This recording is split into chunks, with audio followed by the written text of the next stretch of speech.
So what I'm going to talk to you about today is how to embrace the futures and a guide or maybe more framework for creating a prepared mindset, which is what we do at the Copenhagen Institute for Future Studies, where I'm from.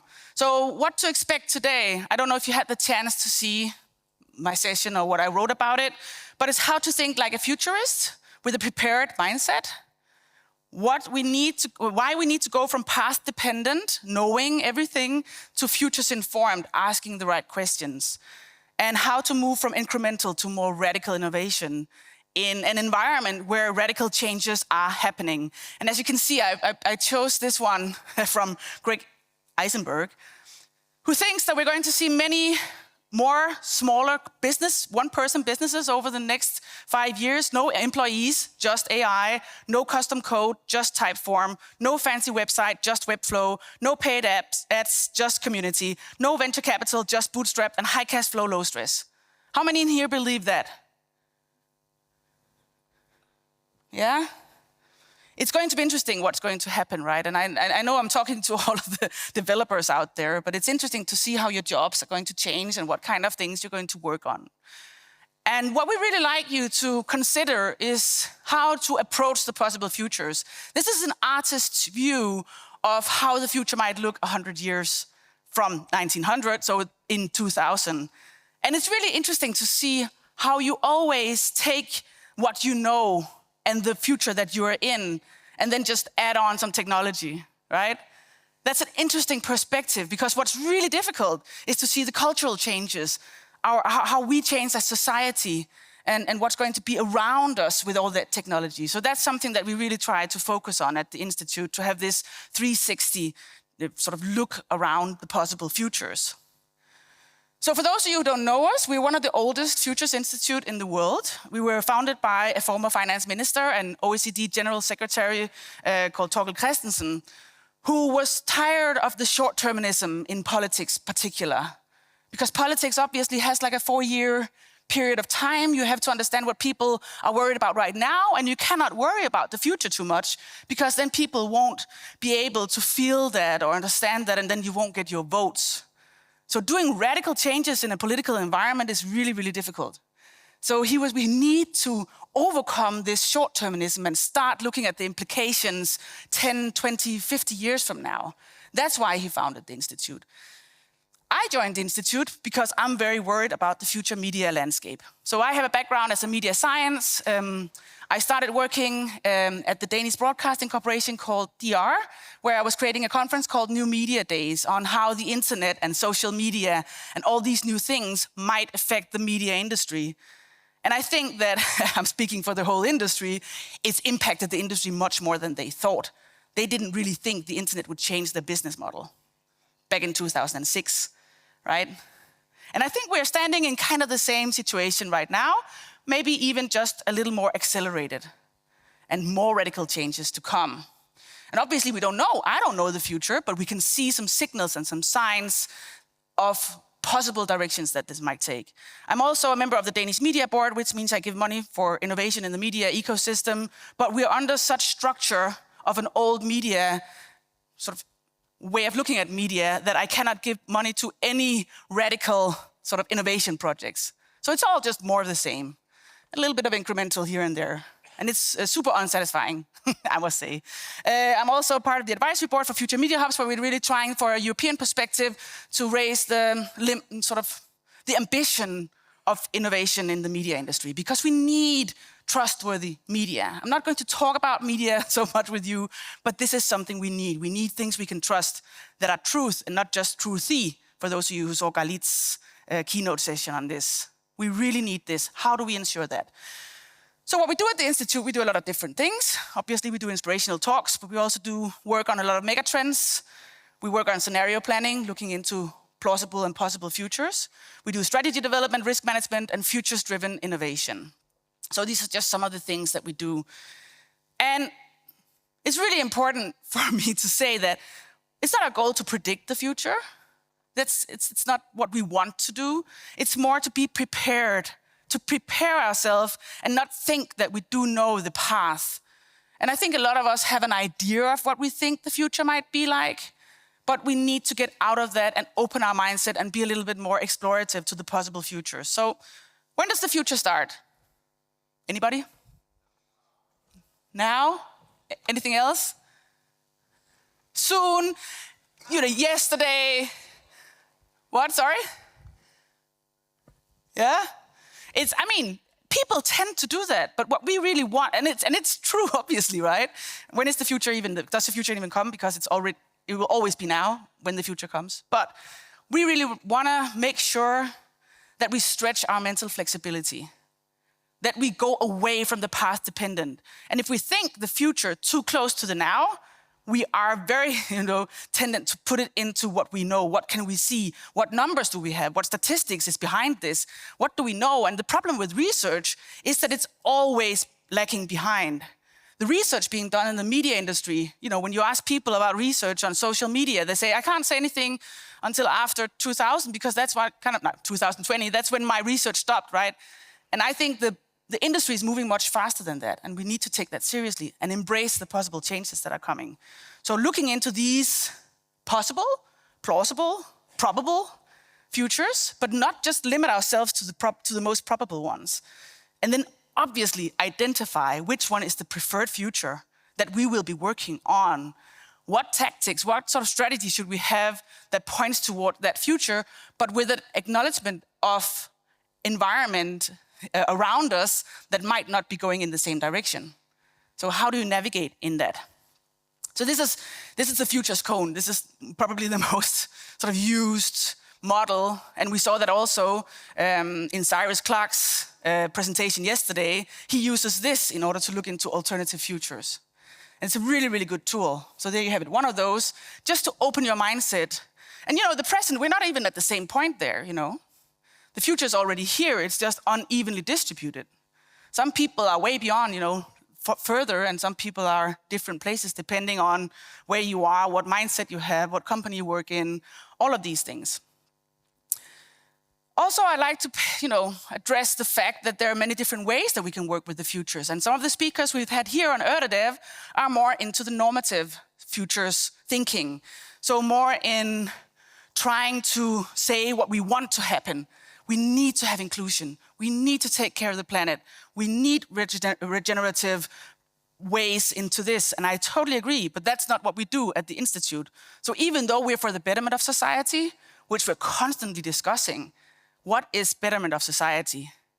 Is it green ammunition? For those of you attending the talk, the fireside chat yesterday with Peter Sunde, because green ammunition is better than polluting ammunition, but is it good? Whom can we work with at the Institute? Can we work with the tobacco industry? Can we work with, where does the limit go? And we constantly discuss this. And I think that's the thing. We need to be responsible for the actions that we're taking and who we're working with. Can we work with the Saudis? I've said no, but I don't know. It's an interesting discussion, right? What values are we working with? What is it that we're trying to change? So we're also not predictive, and I said that before. We don't say what is going to happen, but we really try to explore the possible things that might happen and how we start preparing for those.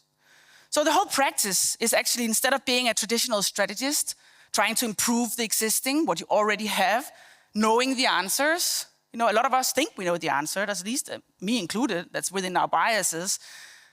But we really try to see what happens in these more radical systemic shifts from a futuristic point of view, going there, letting ourselves go for the path-dependent thinking, and then asking the questions. Because we cannot know the answers of this, but we can ask the important questions. So we go from having a path-dependent mindset with incremental thinking, small changes here and there, improving what we have, going inside out from the environment we have and the friends we already know, from the present and forward, there you go, to futures-informed, radical thinking, inventing, outside in, and futures back. And that's a different way of going. And the reason I write futures-informed and not necessarily futures sort of driven alone is that we should not forget what's happening now. We should not detach ourselves, obviously, from our reality that we are in. But we need sometimes to step a little bit forward and say, hey, what's our role in this world? And are we actually going in the right direction? are the choices that we're taking futures informed or not? So that's what we try to help companies and organizations and people. We also work with futures literacy, just opening up mindsets for these new ways of thinking. And we try to do this on a broader scale, as I say, the more 360 kind of view of this. So looking into these megatrends. Megatrends are huge sort of waves coming in over 10, 15 years.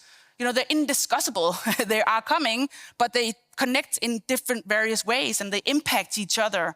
And obviously things like when COVID hit, you know, suddenly things changed drastically with these black swans or whatever you want to call them.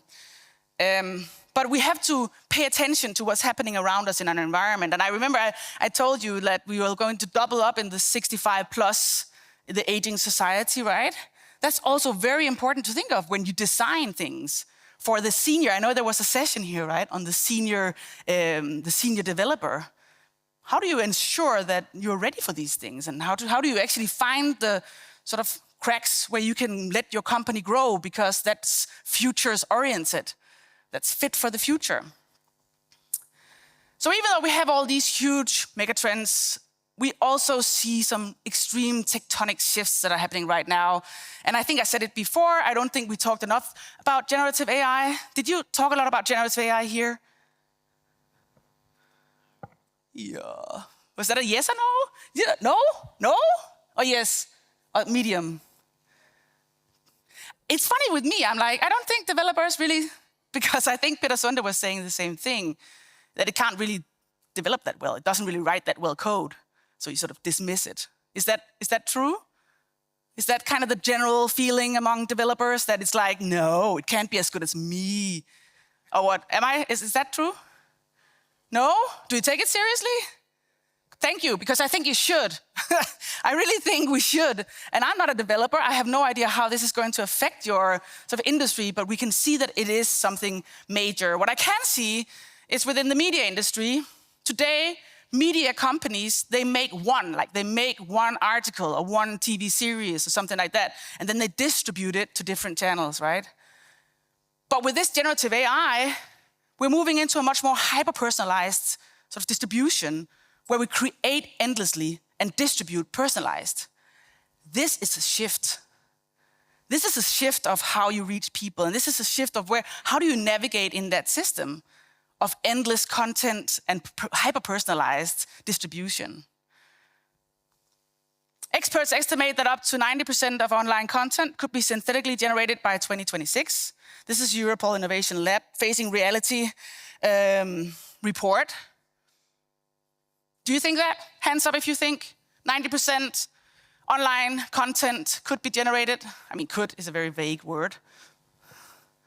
But it's plausible, no? It's possible. It's within the frame. It's in the plausible futures.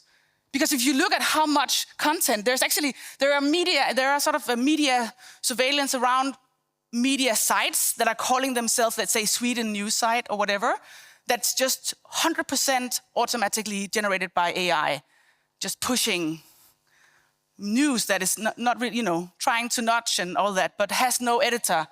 And that's kind of, I think they already spotted around 500 of those in Europe. And how do we navigate in that?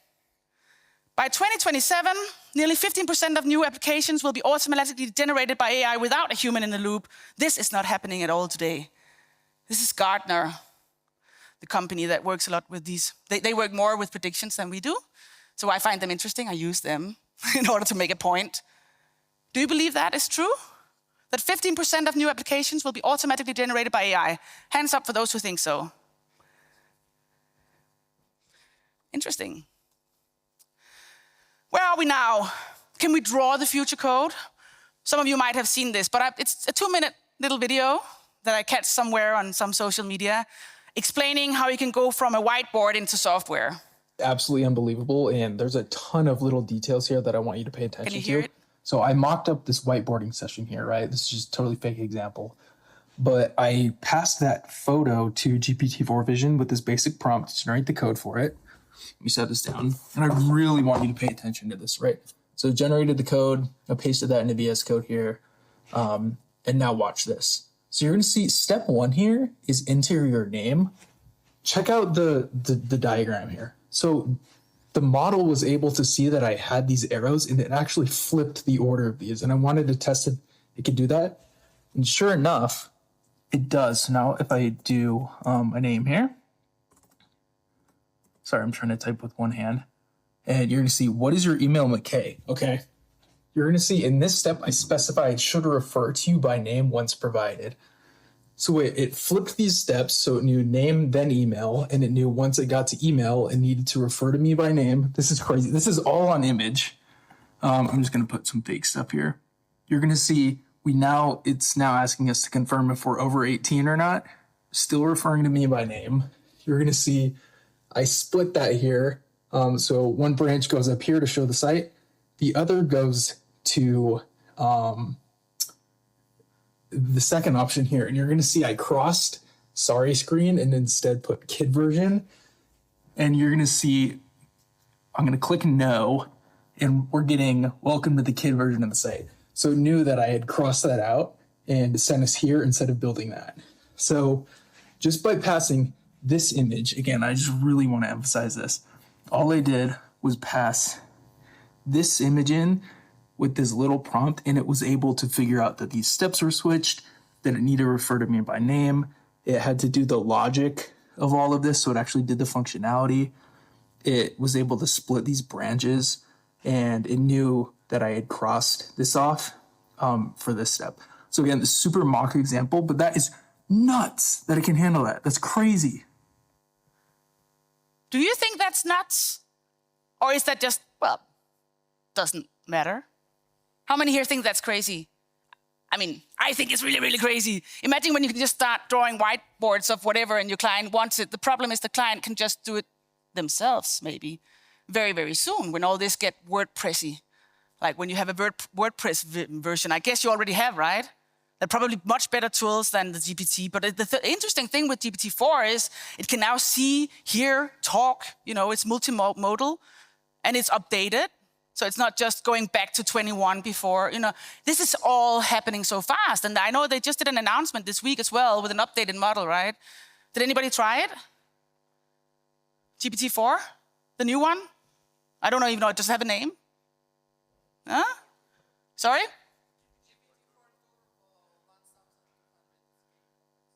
Love it. Nice name. GPT-4, 100,000 turbo, something. But it's just crazy how this is happening. How many of you here tried just ChatGPT-4, like the pro version? And the reason that you didn't, the other people, why is that, actually? Sorry? Too tired to raise hands. Yes, thank you very much for participating in this very final keynote. But anywho, how will this affect our lives? I think this is something interesting that we have to ask ourselves, right? This is a recent survey found that 64% of people working in marketing fear AI, in this research survey, fear that AI will replace their jobs in the next 5 years, and 3 in 4 worry that AI will impact their pay or value. How many in here fear for your jobs? None? Are you that good?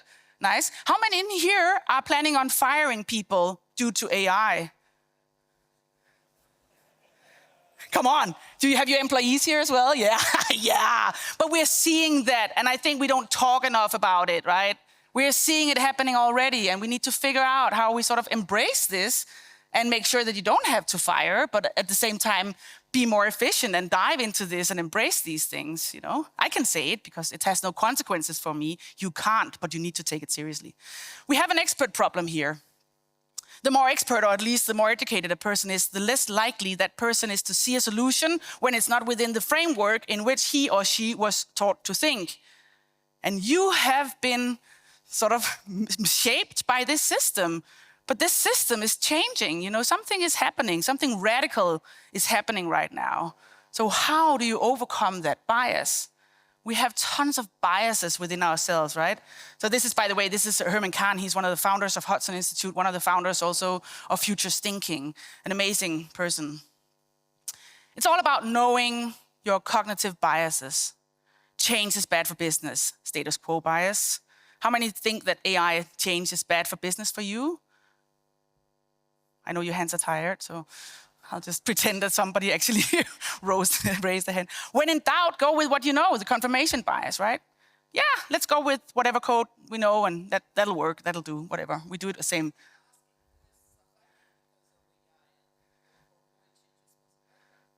Sorry, again, what? Ah, okay, let's do that. I like that. Let's, you feel free to come with any ideas. How many are here thinking of hiring people with AI skills? That's not a lot, huh? But that's interesting. That's it. I totally agree, right? Because we have to look at the possibilities. I started looking a little bit more on the fear, on all these things that are happening right now, but how do we sort of dive into the possibilities? So the idea is so good, it couldn't possibly fail, the optimism bias. How many have that? What? Am I really the only one? Anyway, the problem with experts is that they don't know what they don't know. We had this before, it has been said here before, and it's the expert problem bias that I mentioned before. How convenient that we all think the same. The groupthink fallacy. I mean, I think there are over 300 different sort of biases and cognitive biases that you can be aware of. We need to be aware of that when we embrace the possible futures, because it's very hard to work with possible futures if you are too biased on these things. We also like to work with the futures triangle because we have a lot of weight from history. Obviously you do, you know? There's a lot of weight from the tradition of doing things in your industry. There's also a lot of push of the present. The push of the present is ChatGPT and generative AI and other things that are happening within your industry. And then there's the pull from the future. Where are we going? What's the next phase? These new things that might become, the convergence of our physical and virtual lives, you know, the double tap that I mentioned in the introduction speak here on stage. So I think we have to really figure out how to navigate in that and not forget, obviously, the good weight from the history, but we also have to let go of some of that history in order to embrace the possible futures. So this is also a good tool to work on when you're looking into the different trends and what to be aware of with the future issues of relevance. There are many different types of ways to dive into possible futures and work with this. So here are just a few of them, and none of them are sort of better than the other. They serve different purposes. So we have one that's a very sort of generic future, pre-imposed narrative structures. Like we can make 4 different scenarios on what happens if there's growth, if there's collapse, if there's constraint, and if there's transformation. That's a very easy way. That's something you can do over an afternoon. Talk about the possible implications, what happens in your specific field with a specific area in a specific sort of context. Another one is the more speculative design scenarios that you have seen here also. For instance, at Monica's presentation in the opening keynote, that's very speculative, the way that they work with the possible futures. The way we work at the Institute is building scenarios based on uncertainties. What are the biggest uncertainties that we face right now when it comes to a certain subject? And then we try to find the ones that have the biggest impact. So we are most uncertain about it, which means that we are not 100% sure. We are 50-50 whether it goes in one or the other direction. And then the ones that have the highest impact on our problem, on the industry or whatever we're trying to dive into. I'm just going to show you an example on that, on generative AI. This is not ours, it's from Øredev or Heger, but I think it's really nice to demonstrate generative AI. And this is on a very sort of shorter scale than we normally work with in 2026. But either we'll have high advancement in general AI models or we'll have low. We don't know. I mean, Gartner, they just put generative AI on their hype cycle, if you know that one, the peak of inflated expectations. Generative AI is there. So Gartner expects us to come down sort of in this valley of disillusionment, this trough of disillusionment down here soon. Because it doesn't deliver as much as we thought it might, because we have so high expectations of what it can do, because it's going so exponentially fast, everything, right? But we don't know. This is a true uncertainty. And also, will it be limited or comprehensive AI regulating, you know? In here with the AI Act, do you all know about that triangle, the AI Act triangle that we're working with high risk and low risk? Everything in the high risk area is going to be very regulated. And there are a lot of services right now that are looking into being regulated, even good services, if they don't sort of comply. And that, of course, is something that we have to take really seriously in the way of diving into this. What landscape will you be navigating in when you start hiring these AI people? Will it be technological free-for-all? Will it be a society that embraces generative AI with a comprehensive AI regulation, but that actually, undermines this sort of advancement of the models? Or will we have AI hibernation? Or will society just reject it? Will society reject everything that they want it handmade? They want that effort. They don't want things to be frictionless. Thing is, we haven't seen that yet in people's ways of doing things because we want to make ourselves better, a better me, right? We're in the world of meism. I want to be faster. I want to be better. That's why I'm bringing in all this tech that helps me to do that. So do you think people will say no to that? If they can get easier, cheaper, faster solutions because of moral, ethical considerations? I doubt it. It is an uncertainty, but I'm more leaning to the doubt, unfortunately, which is, I took the wrong one. So many different things. But the good thing is, there are a lot of new business models coming in here. Every abundance creates a new scarcity, which is an amazing quote. That's the crack we have to find where you can start blossoming with interesting stuff. Because right now, we're going from the first phase with existing things and then adding on AI, faster, better, cheaper, easier, and more creative. Did you know that the ChatGPT, the sort of the surveys that's been done on research that's been done on ChatGPT, it's in the top 1 creative of university students. So it's up there, right? It's empathic, it's creative, it's going to be interesting. Does it just duplicate things that are here before? Yeah, but don't we? Do we take 2 things and put it together in new ways? I mean, are we so special as human beings? This fucks with people's minds in the sense of understanding what does it even mean to be human now? What is so special about us if we are not the only ones who can be creative anymore? What happens is we're going to the AI native, to the AI-enabled, new formats, new platforms, new devices. This is the next stage that you have to prepare for. And we don't know what that is going to be, but a lot of things are being worked on right now. So you probably also saw the AI, what's it called again? It was just released today. Yeah, humane, but what is it called? AI pin, that little pin you can have. And as you can see there, Bethany, you can see it on your hand palm, right? That's also the move into the metaverse or convergence of our physical and virtual lives. That was released, well, it was announced today that it will be up for sale in 2024. It listens in, like the Pandang. I ordered that, the Rewind Pandang. That's a little necklace you have, and then it sort of records everything and all the conversations, and it gathers all that intel for you, and it can tell you if you said something that you need to remember or something. It's kind of your personal assistant. And you might think GDPR or what about privacy in this aspect? And I'm not sure if this Pandang will be allowed in Europe, but our boundaries are constantly moving, right? I have this one. Anybody? Aura Ring. Anybody else? Yep. Well, don't be ashamed. It's a Finnish ring where it tracks my sort of heartbeat and my period and all those kind of things. And I think it's interesting to see how close we are letting technology go, let us go. And I do this also as a futurist, but I also think that in general, as society, our boundaries are sort of moving a little bit. And then, of course, Jony Ive, the man behind the smartphone, has partnered up with OpenAI in order to create the new smartphone, maybe screenless, right? Brain-computer interface, brain-machine interfaces. We are getting there, right? With neurohacking AI headphones that can track your brain waves to help you focus. Or this wearable reasoner from MIT Media Lab. It's only just a concept. It's not something that's out there. But that listens in on your conversations. And if somebody says something that doesn't have enough sort of fact behind it, it tells you to reason with that and check it up. Don't believe that. Don't believe that the earth is flat. I hope I'm not offending anybody, but don't.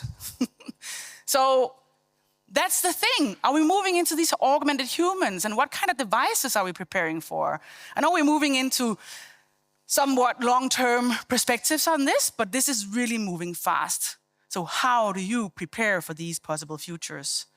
That's the question that I'd like to leave you with, and also try to use some of the tools that I have showed you in your own companies, diving into possible scenarios, whether it's one or the other, trying to understand and have a talk about this. Because I mentioned this also before when you were saying hi to each other with one word. Wittgenstein said this, that the limits of my world, the limits of my language is the limits of my world.